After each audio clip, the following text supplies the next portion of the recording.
if you're going to place your money on any fighter on this weekend's card at UFC 322, let it be Malcolm Wellmaker because the odds on this one are very, very close. And I don't understand why, as a lot of people don't understand why. Cody Haddon, the slight underdog right now. Malcolm Wellmaker is the slight favourite. I do believe that the odds will widen and Malcolm Wellmaker will become a much more larger favourite. So best to get on this now while the value is still there. Nearly at plus money, which is crazy because I'm going to go through a couple facts, a couple listings here on why Wellmaker is the pick and why these odds shouldn't be this close. Um, Starting off, all things point in the favour of Malcolm Wellmaker here. The activity, he's fought in April, he fought in June. Both first round knockouts. Even before that was in August. So, 3 fights in the last 14 months. On the other hand, Cody Haddon, he hasn't fought in 13 months. And that's an issue because, ring rust is real. And over a year at 27 years young, that's going to hold a lot of significance.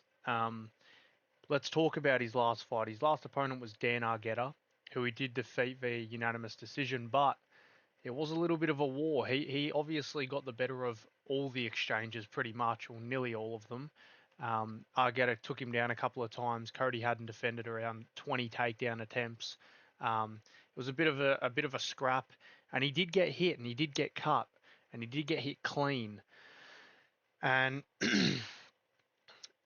something that really stood out to me in that matchup, and if you go back and you watch that fight, is the striking defense.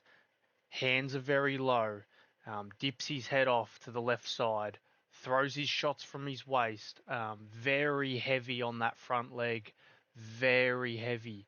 And that was something that Dan Argueta's team actually picked up on. And in round three, there's a moment where Dan Argueta kicks him to the calf and he falls completely flat over because he's so heavy on that leg. And there were a couple calf kicks in round three that really stung him. Wellmaker's got very, very good calf kicks. If you watch Wellmaker compared to Haddon, Wellmaker's just a much more patient, calm, technical fighter out of the two and smarter fighter. He's not going to go in there and throw winging shots, and this is something that Cody Haddon has done throughout his whole career. Like I said, there's only one fight difference in experience, but the level of competition and under the bright lights is going to play a huge factor here for Malcolm Wellmaker. Cody Haddon's last opponent, Dan Argueta, has been cut from the UFC. So, his only win is that guy's not even in the UFC anymore. The opponent that he beat on the Contender Series, he's coming off of a loss on the regional scene to a can himself, and his record is now 6-4. So that's not even a half decent win to have on your resume.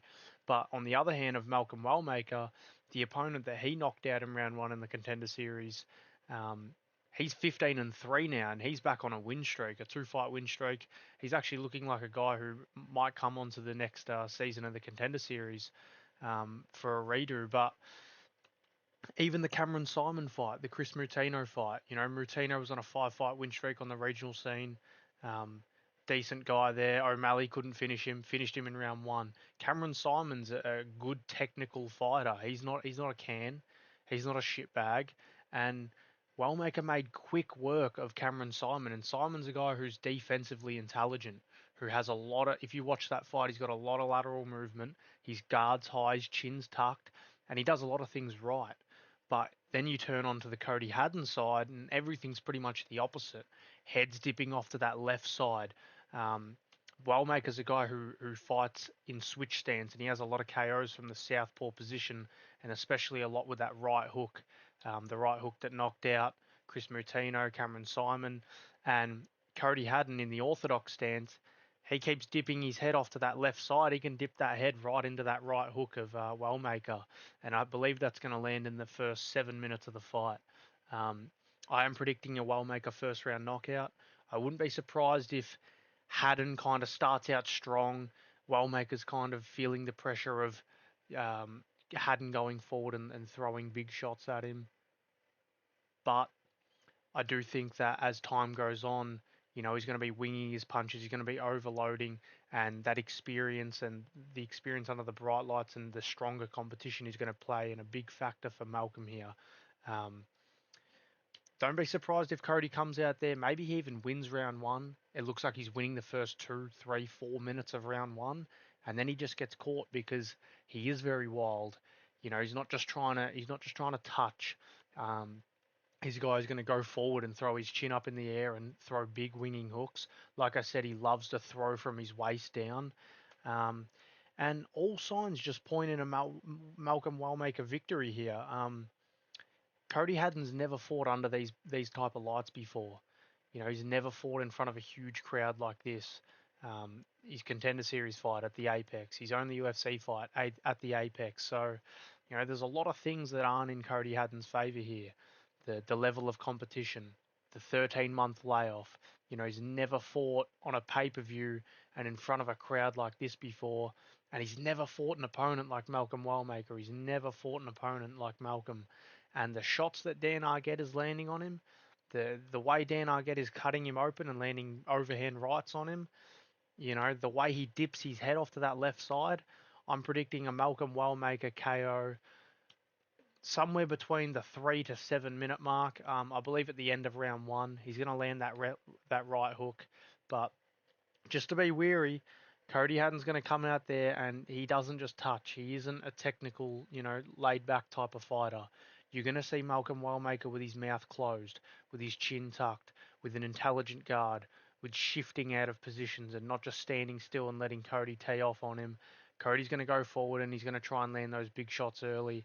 And he's either going to overextend and get countered, or he's just going to keep winging his punches and he's going to lose a lot of stamina, and eventually Malcolm's going to go forward and land that shot. So Malcolm Wellmaker is where the value is at. The odds are simply ridiculous here. Um, yeah, not much else to say. Quick little breakdown. Just wanted to get this out here before the odds widen, and Wellmaker becomes a larger favourite, which he will. So yeah, the odds here are on Malcolm